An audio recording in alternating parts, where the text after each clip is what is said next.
우리 옆에 분들 우리 함께 보시면서 좀 인사하실까요? 한 주간도 잘 사셨습니다. 네. 지난 한 주간 이제 여러 가지 소식들로 인해서 마음이 심란하고 또 그러셨을 텐데 그래도 잘 사셨습니다. 잘 사셨고 잘 견디셨으며 또 그렇게 다음 주도 잘 사실 것이라고 믿습니다. 왜냐하면 하나님이 여러분들을 인도하시고 하나님이 여러분들을 붙잡으십니다. 최근에 이 코로나19가 다시 이제 확산되고 유행이 되면서 전 세계적으로 다 그런 것 같습니다. 지금 미국 같은 경우에도 하루에 1000명 이상씩 이 코로나19로 인해서 사망자가 생기는 가운데 있고, 또 우리나라도 한동안 좀 잠잠하다가 다시금 이제 산발적으로 퍼지다 보니까 오히려 방역당국이 더 힘들어하는 것 같습니다. 이렇게 되면 많은 사람들이 힘들죠. 이게 나만 힘든 게 아니라 전 세계 모두가 다 힘든데, 언제나 우리의 생각은 어디에 있냐면 내가 제일 힘든 것에 머무르죠. 어쩔 수 없는 겁니다. 왜냐하면 내가 힘들기 때문에 다른 사람을 돌볼 여유가 우리 가운데 없기 때문입니다. 근데 이 코로나19가 그렇기 때문에 지금 이 시대에 전 세계적으로 많은 충격을 주고 있고, 어떻게 본다면 이 코로나 이전에 전 세계의 질서는 세계 2차 세계대전 이후에 이제 세계 어떤 나라의 힘의 균형들이 질서들이 생기게 됐는데, 전문가들이 그런 얘기들을 해요. 많은 또 학자들이 이 코로나19가 지나고 나면 이것으로 인해서 세계 질서가 좀 재편이 될 것이다 라고까지도 이야기를 해요. 그만큼 이제 세계적인 전쟁과 같은 맞먹는 충격이 이제 전 세계적으로 있을 것이다 라는 얘기를 하기도 합니다. 그만큼 이제 이 시기를 살아간다는 게 굉장히 힘들죠. 혼란스럽고. 왜냐하면 질서가 흔들리면 사람들의 심리도 불안해지잖아요. 어디 기댈 곳도 없어지게 되고 하니까. 그런 불안함 속에서 이제 더욱 사람들이 위축이 되고 하는 것 같습니다. 그런데 만약에 이런 상황 속에서 여러분들이 이런 소식을 듣는다면 어떨 것 같으세요? 어떤 사람이 갑자기 딱 나타나서, 야, 내가 코로나 백신을 다 만들었어. 그리고 임상 실험을 다 거쳤는데 100%의 백신으로 말미암아서 항체가 형성이 돼. 그리고 백신과 함께 내가 치료제도 만들었어. 이 치료제를 맞으면 그래, 초기에 맞고 언제 맞던 치료를 맞으면 다 회복될 거야 라고 하는 사람이 한 명이 딱 나타났어요. 그러면 어떻게 될 것 같으세요? 아마 많은 사람들이 누구와 함께 하려고 그럴까요? 그 얘기를 한 사람을 찾아갈 거고 그 사람과 함께 하기를 원할 거예요. 왜냐하면 지금 실제로 그래요. 왜냐하면 미국이나 또 다른 나라에서 이 백신이 임상 실험을 하고 뭐 이제 그 회사 발표이긴 하지만 결과가 뭐 90% 이상 항체가 생긴다, 이런 뭐 몇 프로 이상 항체가 생긴다, 이런 식으로 보고를 하면 많은 나라들이 그 제약회사한테 약이 있는 것도 아니에요. 있지도 않은데 달려가요. 그리고 나서 주문을 하는 거예요. 선주문으로. 뭐 100개, 200개가 아니라 뭐 1000만 개, 뭐 미국 같은 6억 개, 뭐 이렇게 선주문을 한단 말이에요. 근데 만약에 이게 다 완성이 되고 그 효력이 완전히 증명이 된 사람, 그걸 만든 사람이 딱 나타나서 그런 이야기를 한다 그러면 다 그 사람에게 달려갈 것이고, 그 사람의 이야기를 들을 것이고, 그 사람한테 어떻게 약을 처방받을 수 있는지, 또 어떻게 하면 그것을 구매할 수 있는지를 문의하고 막 쫓아갈 거예요. 근데 이렇게 얘기했던 그 사람이 갑자기, 야, 조금만 기다려. 그러면 이게 다 너희들 가운데 항체가 생기고 치료가 다 될 거야. 그 말을 하면서 갑자기 후련이 사라져 버려요. 그러면 어떤 일이 벌어질까요? 그 사람을 쫓아갔던 사람들이, 그 사람을 찾았던 사람들이, 그 사람의 이야기를 듣던 사람들이 갑자기 어떤 상황에 처하게 될까요? 속된 말로 표현해서 멘붕이 오는 거죠. 황당하고 뭐야? 라는 그런 생각이 들 거예요. 근데 여러분, 오늘 성경의 본문이 그와 같아요. 예수님이 십자가에서 죽으신 그때에 제자들은 소망이 있었을까요? 없었을까요? 소망이 없었죠. 이제 자기들은 예수님만을 보고 쫓아왔는데 그 예수님이 십자가에서 못 박히셔서 돌아가셨어요. 이제 예수님이 계시지 않아요. 그 가운데 제자들이 그래서 우리도 죽는 거 아닌가라는 마음을 가지고 어떻게 했어요? 꼭꼭 숨어 있었죠. 두려워서. 눈을 잠그고 숨어 있었어요. 근데 3일이 지나고 난 다음에 갑자기 여인들이 달려와서, 두 여인이 달려와서 예수님이 부활하셨대라는 이야기를 들었을 때, 그 얘기를 들었을 때 무슨 속된 말은 소리야 라고 얘기를 했을 거예요. 생각했을 거예요. 그럼에도 혹시나 하는 마음에 쫓아갔을 건데, 가서 보고 예수님이 부활하신 것에 무덤이 비어있다는 것을 보고 다시금 모였어요. 그럼에도 불구하고 제자들은 두려웠죠. 왜? 예수님이 눈에 보이지 않으니까. 근데 그 제자들 가운데 누가 오셨어요? 예수님이 꽁꽁 문을 틀어막고, 그래서 숨어있는 그들 가운데 예수님이 갑자기 그들 가운데 나타나셔서 말씀하시기 시작하셨죠. 그러니까 예수님이 갑자기 죽었다가 돌아가셨다가 살아나셔서 부활하신 것을 목격한 제자들, 그 자리에 있던 제자들은 절망이 갑자기 뭘로 바뀔까요? 희망으로 바뀌어요. 소망으로 바뀌는 거예요.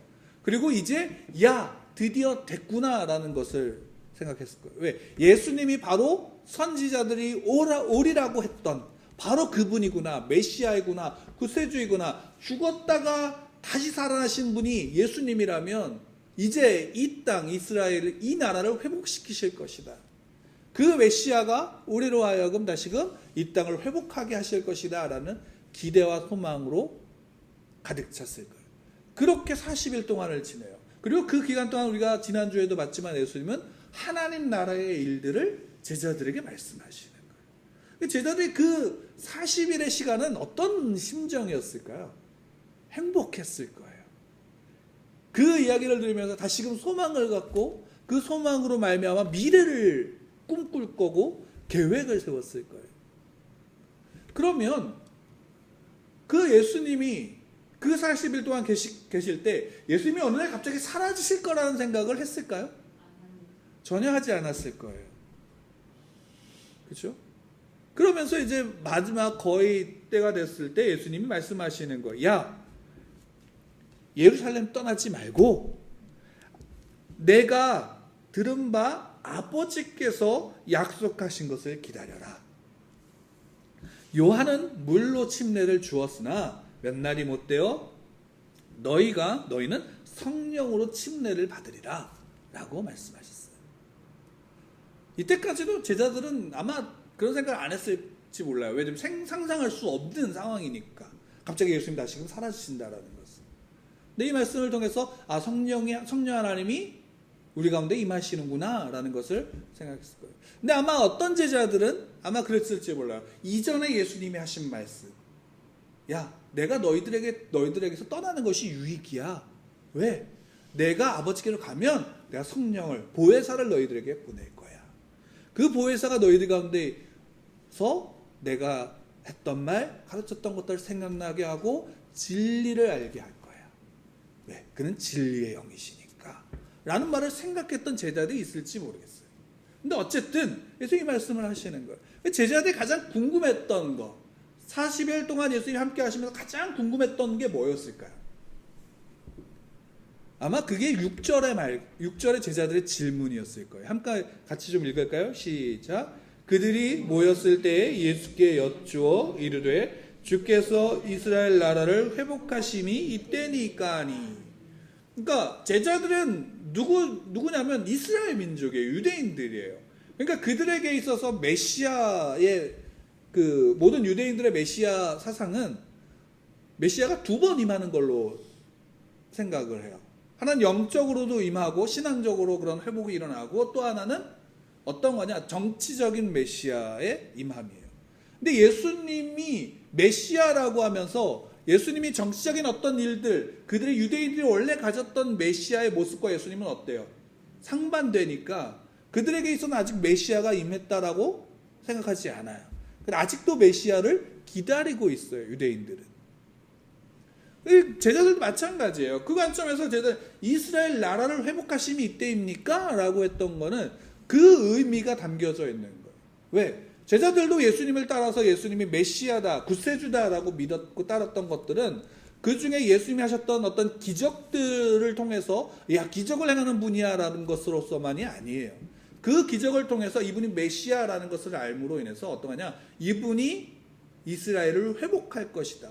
다윗 그 시대의 그 영광을 나라를 회복할 것이고 이스라엘 중심으로 전 세계의 질서를 다시금 재편할 것이다 라는 기대가 있었던 거예요. 그리고 거기에 자기들을 처음부터 쫓았던 자기들은 어떤 거예요? 12 그 제자들은 소위 말한다면 재상들이 되는 기대를 했을 거란 말이에요. 똑같은 기대가 예수님이 부활하신 다음에도 있는 거예요. 그런 기대를 가지고 하는데, 여러분도 한번 생각해 보세요. 여러분들 예수님을 믿고 예수님이 이 땅에 오셨어요. 그리고 여러분들 안에 그 예수님이 오심으로 인해서 여러분들 어떤 기대를 하고 계세요? 세상 사람들이 예수님이 이 땅에 오셨어. 그리스도인들이 야 예수님이 이 땅에 오셔서 예수님이 내 옆에 계시다라고 한다면 어떤 기대를 할까요? 한번 생각해 보세요. 예수님이 옆에 계셔, 내 옆에 계셔. 그러면 여러분들은 그 예수님에게 어떤 기대를 하고 계실까요? 아마 대부분의 사람들은 신앙인들 중에서도 마찬가지. 예수님이 옆에 계시다라는 그 자체로 만족하는 게 아니라 그분이 계시니까 어떤 일이 벌어져야 될까요? 내게. 내 세상의 모든 권세가 또 세상의 모든 문제들이 내 안에 내 주위에 있던 문제들이 어떻게 돼요? 예수 그리스도로 말미암아 해결되어져야 됩니다. 그러니까 이 문제의 해결이라는 것은 결국 내가 돈이 없으면 뭐가 생겨야 되는 거예요? 돈이 생겨야 되는 거예요. 내가 대학을 못 가면 내가 어딜 갈 수 있어야 돼요? 대학을 가야 돼요. 내가 병들었으면 뭐가 나아야 돼요? 내 병이 나아야 돼요. 내 건물이 집이 없으면 집이 생겨야 되는 거예요. 이런 식의 생각으로, 물론 이거는 이제 제가 그냥 피상적으로 이렇게 말씀을 드린 거고, 아마 각자 가지고 있는 예수님에 대한 이상, 그 모습이 다 다를 거란 말이에요. 그렇죠? 그러니까 마찬가지예요.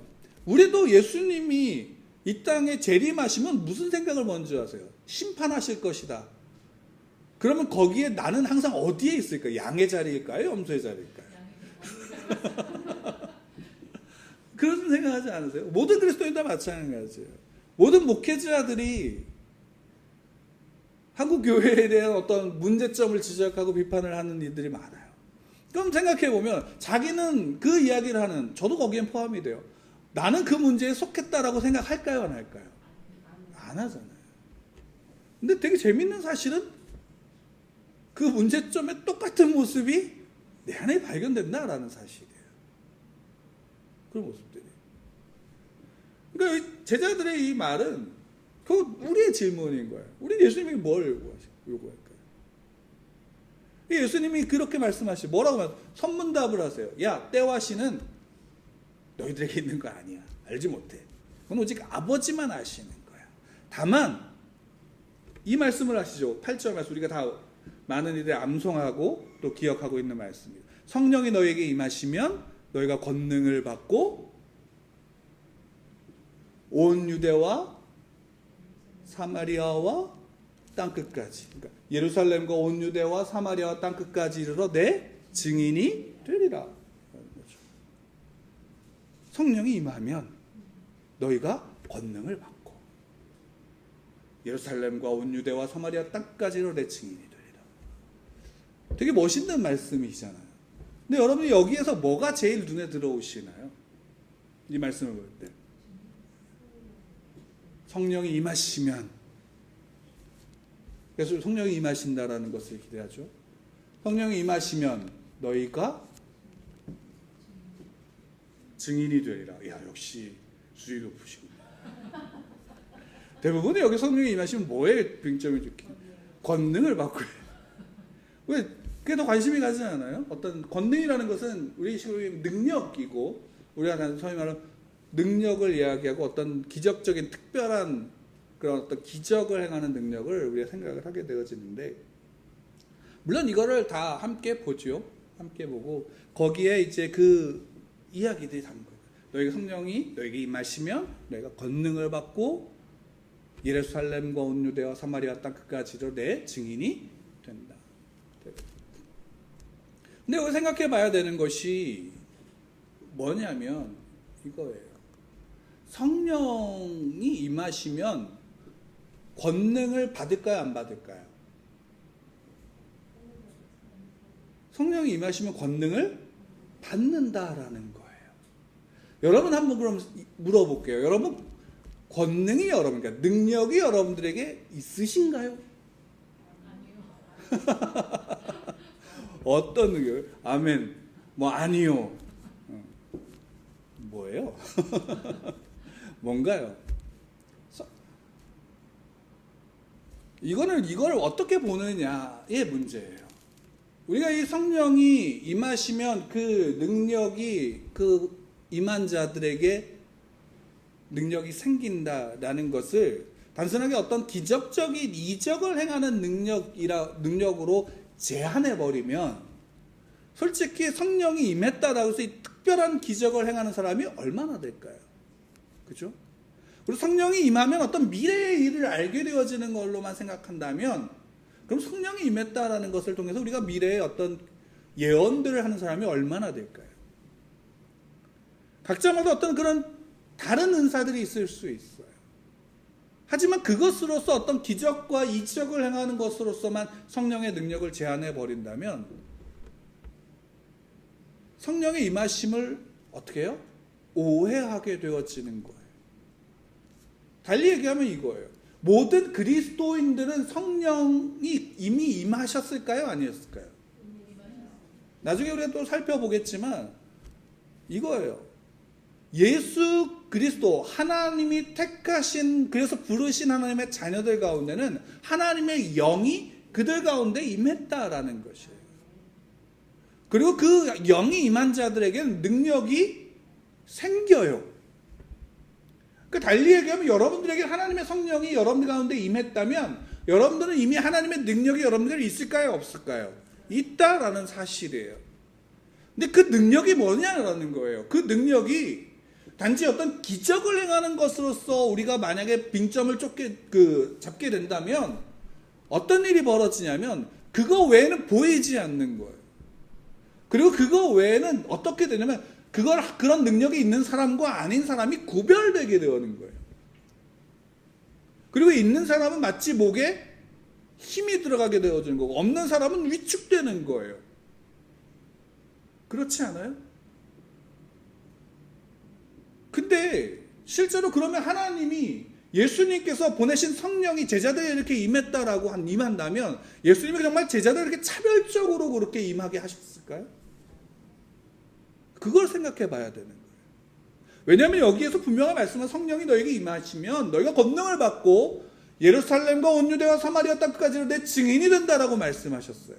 그럼 달리 얘기하면 여기에 성령의 권능은, 성령의 능력이란 건 뭐냐면 그 성령의 능력은, 성령의 임하심은 뭘로 증명이 되냐면 그 안에 예수 그리스도가 그런 마음이 아마 드러나느냐라는 거예요. 달리 말하면 이거예요. 예수 그리스도를 나의 구주로 믿고 고백하는 것이 하나님의 영이 아니면 우리가 그 고백을 할 수 있을까요? 없을까요?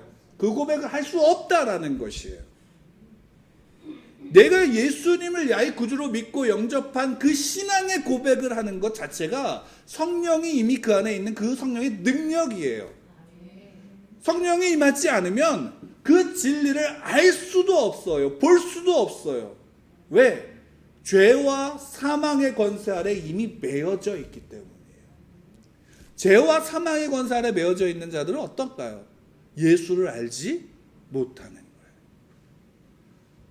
우리 세상에서 보면, 그러니까 믿지 않는 사람들 중에 성경을 굉장히 잘 연구하고 아는 사람들이 굉장히 많아요. 어떤 분은 실제로 그런 분이 있어요. 마가복음 주석을 그렇게 써요. 그리고 이야기하고 말해요. 강연을 해요. 그럼 한번 생각해 보세요. 성령을 충만과 성령의 임하심을 통해 성령의 능력이 있는 자들과 아닌 이들 가운데 구별되어지는 게 뭘까요? 바로 거기에 있는 거예요. 성경을, 그리고 헬라어를 알고 히브리어를 알고 그래서 성경을 어떤 문학적으로 또 어떤 비평학적으로 학문적으로 분석을 해서 이런 것이다라고 이야기하는 것은 학자들이면 누구나 다 할 수 있어요.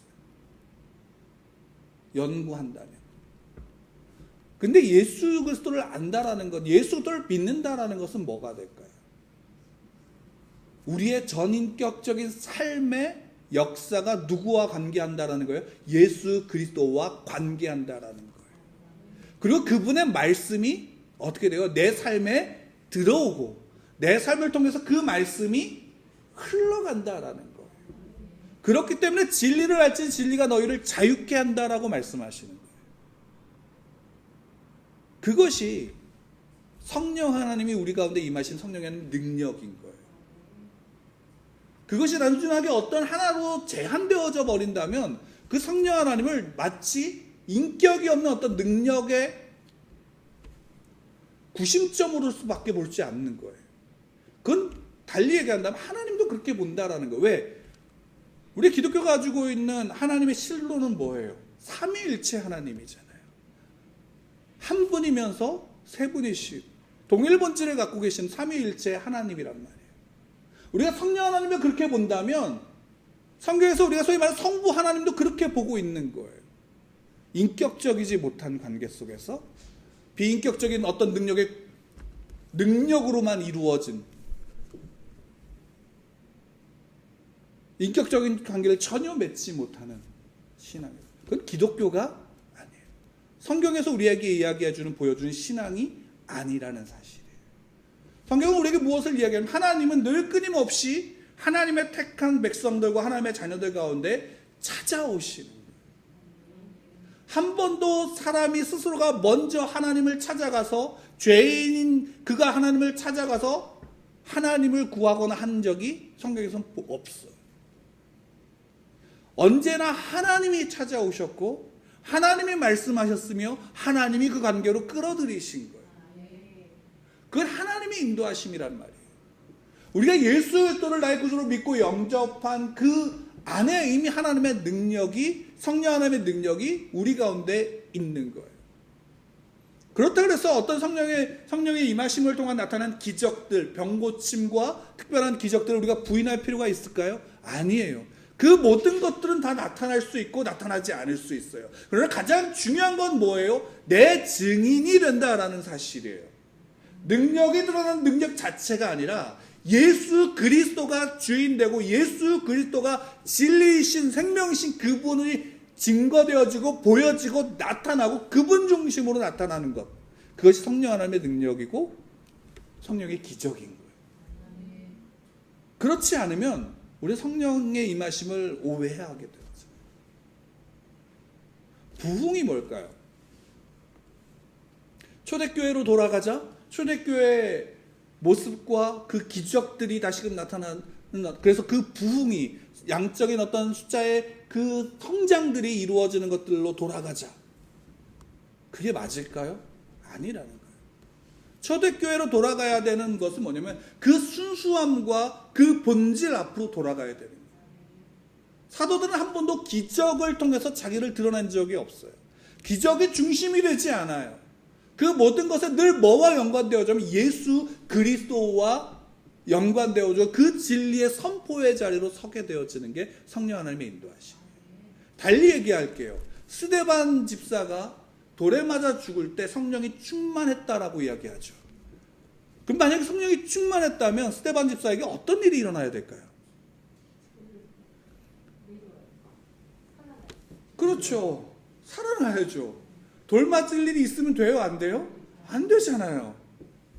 근데 왜 죽었을까요? 거기에 죽더라도 그 죽음 속에서 누가 보이는 거예요? 예수 그리스도가 보이는 거예요. 그게 성령 하나님의 능력이에요. 성령이 충만하심은 다른 게 아니라 내 힘으로 내 의지로 하는 것이 아니라 그 성령 하나님의 인도하심을 통해서 내가 할 수 없는 일들을 어떤 특별한 기적을 행하는 게 아니라 내가 드러나는 게 아니라 예수 그리스도가 드러나는 거예요. 내가 다혈질인데 어느 순간 어떤 얘기를 해서 내가 이걸 분명히 내가 화를 내고 그와 논쟁하고 싸울 것인데 그 얘기를 들어도 참을 수 있는 능력이 생긴다? 그 내가 할 수 있는 걸까요? 내 본성이 그것을 할 수 없게 만드는 거예요. 그것도 성령 하나님의 충만하심의 능력인 거예요. 우리는 왜 그런 것을 기적이라고 얘기하지 않을까요? 내가 바라는 기적은 그것이 아니잖아요. 그 우리가 얼마나 우리의 눈과 시각이 하나님에 대해서 오해하고 있는지, 기독교에 대해서 오해하고 있는지가 바로 거기서 나타나는 것이에요. 달리 얘기한다면 이거예요. 여러분, 아까 제가 말씀드렸다시피 예수님께서 40일 동안 제자들과 함께 했을 때 제자는 정말 행복했을 거예요. 미래를 꿈꿨을 거예요. 근데 오늘 말씀에 보면 갑자기 너희가 내 증인이 되리라 하고 말씀하신 다음에 어떻게 됐어요? 호련히 올려져 가셨어요. 제자는 어떤 모습이었을까요? 한번 생각해 보세요. 갑자기 뭐야? 그래서 여기 성경에도 나오잖아요. 올라가실 때에 제자들이 자세히 하늘을 쳐다보고 있는데 뭐예요? 어떤 느낌이 드세요? 옛날에는 그냥 이거 그냥 넘어갔을지 모르겠지. 한번 생각해보면 어떤 느낌으로 보고 있었을까? 뭐 어떻게 해야 되지? 혼란스러웠을 거, 당황스러웠을 거란 말이에요. 근데 그때 이제 흰옷 입은 두 사람이 야, 뭐 하고 있어? 돌아가. 정신 차려. 이거예요. 그분은 니들이 올라간 거 본 그대로 다시 오실 거야. 그럼 여기에서 여러분 이때 이 자리에 몇 명이 있었다라고 기록하고 있냐면 고린도서에서 보면 여기 500명이 이 자리에서 그것을 봤다라고 이야기를 해요. 나중에도 우리가 함께 보겠지만 실제로 근데 오순절날 성령의 역사가 있을 때 마가의 다락방에 몇 명이 있었을까요? 120명이 있었어요. 그럼 나머지는 어디 갔을까요? 이 상황에서. 이해되지 않으세요? 여러분 같으면 어떠실 것 같아요? 예수님이 성령을 기다리라 그랬어. 그 말을 믿고 기다리는 자들과 뭐야? 갑자기 벙 쪄서 이해가 되지 않잖아요. 돌아가는 이들과 많았을 거란 말이에요. 나중에 그들의 120명의 성령이 임하시고 사도들이 베드로가 복음을 전하는 그것을 듣고 다시금 이것이었구나 깨닫고 돌아오는 이들이 500명 가운데 대다수였을지는 모르겠지만 여러분 그거예요. 예수님이 오셨어요. 그리고 함께 하셨어요. 근데 우리의 기대와는 다른 모습으로 예수님이 떠나셨어요. 그리고 떠나가신 그 자리에 누구를 보내신 거예요? 성령님을, 보혜사를 보내신 거예요. 그리고 그 보혜사가 임하면 너희가 뭐가 된다? 내 증인이 된다. 왜? 너희 가운데 권능이 생겨. 너희들이 능력이 생겨. 너희들로 인해서 뭐가 되냐면 내가 드러날 거야. 진리이신 그 영이 진리이신 예수 그리스도의 말씀을 기억나게 하고 진리이신 예수 그리스도의 말씀을 조명하심으로 깨닫게 하고 그 말씀을 가지고 살아갈 수 있는 힘이 너희들 가운데 생기게 될 거야 라는 사실이에요. 그래서 기독교인들은 세상의 질서를 따라가지 않는 거예요. 여러분 이걸 오해하는 것이 세상의 질서를 만든다라는 게 아니에요. 세상이 가지고 있는 부와 명예와 힘을 가져야지만 살아갈 수 있다는 그 가치의 질서를 무너뜨리고 하나님으로 말미암아 예수 그리스도로 말미암아 성령 하나님으로 말미암아 살아갈 수 있는 힘이 생겼다라는 사실이에요. 그래서 예수로 말미암아 기뻐할 수 있다라고 고백하는 거예요. 그래서 예수 그리스도로 말미암아 예수 그리스도가 나의 인생의 답이다라고 고백하는 거예요. 그래서 예수 그리스도가 복음이신 거예요. 예수 그리스도가 복음이신 거예요. 그리고 그 복음은 너 교회 가자라는 말로서만 대변되는 게 아니라 하나님과 성령 하나님과 예수 그리스도와의 친밀한 관계 속에서 형성된 그 인격적인 관계가 내 삶을 통해서 내 옆에 있는 이들과 관계로서 흘러가게 되어지는 것이에요. 그러니까 복음은 뭐와 연관되어지면 인격적인 관계가 항상 연관되어지는 거예요. 물론 하나님께서 특별하게 메시지 한 번을 듣고 회심해서 돌아오는 이들이 있게도 하셔요. 그건 하나님이 하시는 거잖아요. 우리의 인격, 우리의 삶을 통해서 드러나서 복음이 증거되게 하시는 것도 누가 하시는 거예요? 하나님이 하시는 거잖아요. 그 결과를 성령 하나님의 인도하심 속에 하나님께 올려드리는 인생이 그리스도인이에요. 그래서 예수 그리스도가 답인 거예요. 내가 답을 만드는 게 아니라. 그래서 하나님이 하셨다라고 고백하는 거예요. 하나님이 하시고 있다라고 고백하는 거예요. 하나님이 하실 것이다라고 기대하는 거예요. 그게 믿음이죠. 우리는 하나님의 뜻을 구하고 하나님의 뜻대로 살아가겠다라고 신앙이 자라면서 그런 고백을 해요. 그럼 하나님의 뜻대로 살아가는 삶이 뭐냐라고. 우리가 살아가는 일상에서 내 삶을 통해서 드러나는 그리스도인의 삶은 하나님의 뜻이 아닌가요? 예루살렘과 온유대와 사마리아 땅끝까지 이르러 내 증인이 되라고 하셨으니까 선교사로 나아가는, 목회자로 하는 어떤 특별한 일들을 행하는 사람들만 하나님의 뜻을 행하는 이들일까요? 순교해야지만 하나님의 뜻을 행하는 일일까요?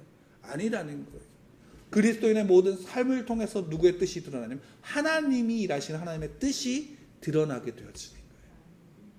그러니까 여러분들도 하나님의 뜻 가운데 있는, 하나님의 뜻 가운데 살아가는 그리스도인이고 하나님의 자녀라는 사실들이 고백되어지고 믿어질 때 어떻게 하면 우리의 삶은 더욱더 깊은 하나님과의 관계 속으로 드러나갈 수 있어요. 우리가 성경을 읽는다고 해서 성경을 깨달아 아는 게 아니잖아요. 성경을 100번을 읽던 1000번을 읽던 성령 하나님께서 조명하지 않으면 그 속에 있는 뜻들을 우리가 발견할 수가 없어요. 연구와 그 성경을 통해서 날마다 묵상과 읽음으로 통해서 어떤 것을 하면 기초적인 지식들이 깔려지면 깔려질수록 조명하실 때 그 조명하신 그 뜻을 더 분명하게 알 수 있는 밑바탕이 되기 때문에 우리가 날마다 성경을 읽고 묵상하고 내가 때로는 그 뜻을 알지 못하더라도 읽는 거예요. 그럼 하나님께서 그 사람 가운데서 어떤 때에, 하나님의 때에 그 사람에게 역사하시고, 그러면 그의 신앙이 점점 어떻게 돼요? 하나님과의 관계 속에서 깊어져 가는 거죠. 이게 성령 하나님의 역사하시고 성령 하나님의 인도하심이에요. 그러니까 성령이 그 가운데 임하지 않는다면 어떻게 되어지냐면 로마서 1장에서 그것을 분명하게 보여주고 있는 거예요. 로마서 1장 한번 같이 볼까요? 우리가 잘 아는 말씀인데 그래도 한번 찾아보도록 할게요. 로마서 1장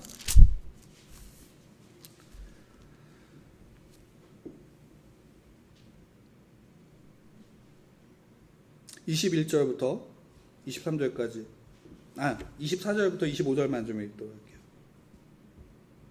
같이 좀 읽겠습니다. 1장 24절 25절 시작. 그러므로 하나님께서 그들을 마음의 정욕대로 더러움에 내버려 두사 그들의 몸을 서로 욕되게 하게 하셨으니 이는 그들이 하나님의 진리를 거짓 것으로 바꾸어 보다 더 경배하고 섬김이라.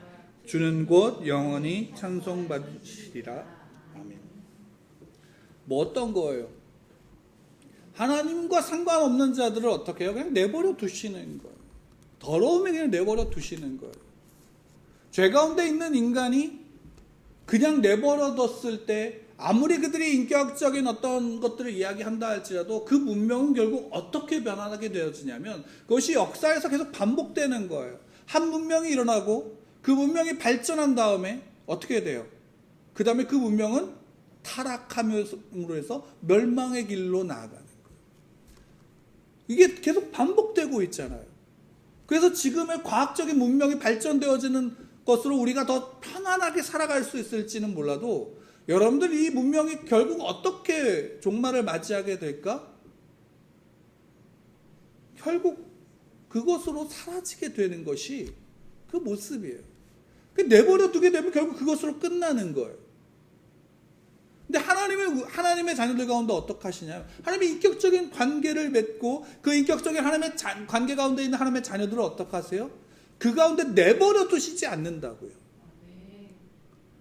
그래서 성령 하나님이 그 가운데 역사하셔 그 가운데 임하시는 거예요. 예수님이 내 눈에 보이지 않아? 예수님이 계시지 않아가 아니라 예수님이 성령 하나님을 보내심으로 그 자녀들과 제자들 가운데 함께 하신다라는 것을 보이시는 거예요. 그것이 우리의 고백과 우리의 삶을 통해서 내가 하나님을 향한 말씀과 그 앞에 반응하는 것을 통해서 성령 하나님 우리를 이끌어 가시는 거예요. 우리를 주관하신다고. 그것이 아니면 우리가 어떻게 될까요? 하나님을 알 수도 없다는 거예요. 분명히 보여져 알게 했는데도 불구하고 알 수 없다는 거예요. 그게 우리의 모습, 인간의 모습이라고. 성령이 하나님이 그 가운데 역사하시고, 그래서 하나님이 우리 가운데 늘 어떻게 하시냐면 예수님이 이 땅에 오심으로 해서 나타난 분명하게 증거되어지는 게 뭐예요? 임마누엘, 하나님이 우리와 함께 하신다라는 거잖아요. 하나님이 여러분과 함께 하시는 거예요. 하나님이 여러분의 삶을 붙잡으시는 거예요. 내가 얼마나 연약하냐, 내가 얼마나 부족하냐, 또 내 주위의 환경이 어떠하냐가 아니에요. 하나님이 함께 하시고자 하는 자는 하나님이 함께 하신다라는 거예요. 그 하나님의 붙잡으심을 우리가 믿지 못하면 결국 내가 결과를 만들어내야 되는 거예요. 내가 결과를 만들어내려면 성령 하나님도 내 결과를 만들어내야 되는데 어떻게 돼야 되는 거예요? 조력자가 되어야 되는 거예요. 이게 잘못된 거 아닌가요?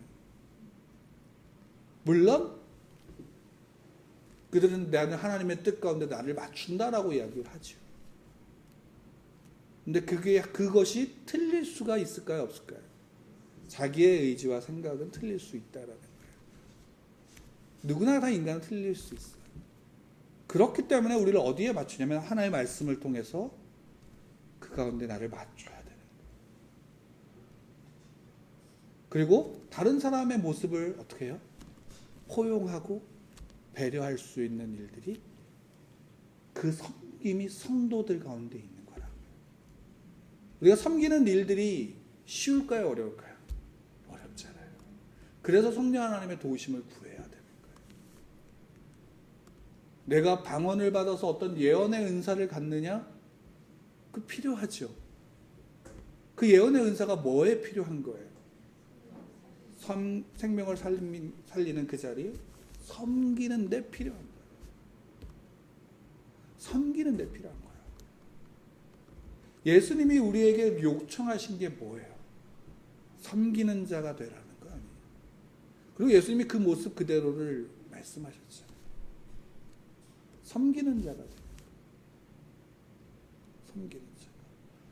그러니까 전도에 미련한 거잖아요. 여러분 생각해 보세요. 기적이 날마다 뻑뻑뻑 나타나면 전도하는 게 쉬울까요? 어려울까요? 그렇지 않아요? 얼마나 효율적이에요? 그렇잖아요. 근데 그렇게 병이 고쳐졌다 그래서 그 사람의 신앙이 자라나요? 저는 제가 본 바에 의하면 전혀 그렇지 않아요. 그러니까 전도에 미련한 거라고요. 왜? 섬기라고 말씀하셨어요. 그것 고치는 것 자체가 목적이 아니라 예수 그리스도를 아는 그 섬김으로 나가는 게 목적이니까. 우리가 낮아짐을 통해서 예수 그리스도의 낮아지심이 우리를 통해서 드러나게 되어지는 거예요. 그래서 우리는 항상 어떻게 하냐면 그리스도인들은 낮아지는 자리에 나갈 수 있도록 자기를 쳐서 복종시키는 거예요. 그것이 성령 하나님께서 언제나 우리 가운데 역사하시는 능력이에요. 여러분들 성령 하나님의 능력이 여러분들 가운데 있으심을 믿으시기 바랍니다. 아, 저 사람은 성령의 능력이 커. 예, 그 무슨 의미인가요? 여러분들에게도 성령 하나님이 여러분들과 함께 하시기에 여러분 성령 하나님의 능력이 여러분들 가운데 있어요. 그 가장 큰 능력의 증거가 뭔지 아세요, 여러분?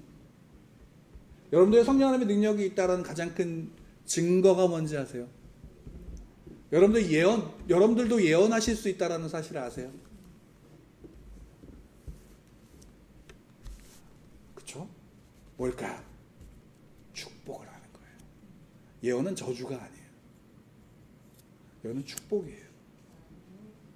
우리는 진심으로 나와 함께하는 이들을 축복할 수 있어요. 아셔요? 그의 모습이 어떠하든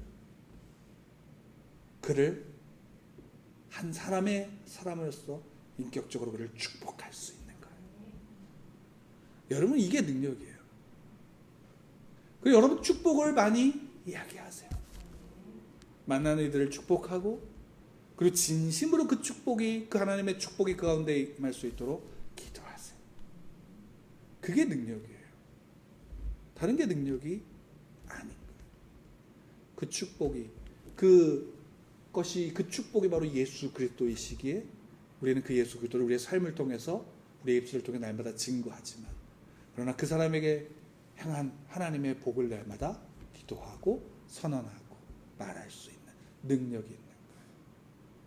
그것을 믿는다면 성령 하나님이 이미 여러분 가운데 함께 하신다는 사실을 믿으시기 바랍니다. 이미 함께 하시고요. 함께 하심으로 말미암아 우리의 신앙을 고백할 수 있는 거예요. 그리고 나는 아직 그런 신앙의 고백이 아직 작아? 아니요. 이 자리에 나왔다라는 것 자체, 이끌어 가시는 것 자체가 그거예요. 물론 그 속에서 내 의의를 세우고자 한다면 늘 우리는 어떤 것과 싸우냐면 그 하나님의 말씀과 충돌하게 되어질 거예요. 하지만 하나님께서 여러분들을 인도하신다는 사실을 믿으시기 바랍니다. 하나님의 영이 여러분들을 이끌어 가신다는 사실을 믿으시기 바랍니다. 우리는 그것을 믿고 그 자리에 나가고 이 자리에서 하나님을 예배하는 것이고 또 상황이 환경이 막혔을 때는 그 자리에서 하나님을 예배하는 거예요. 우리는 그렇기에 하나님을 찬양할 수 있습니다. 우리 이 시간 같이 기도하기를 원합니다.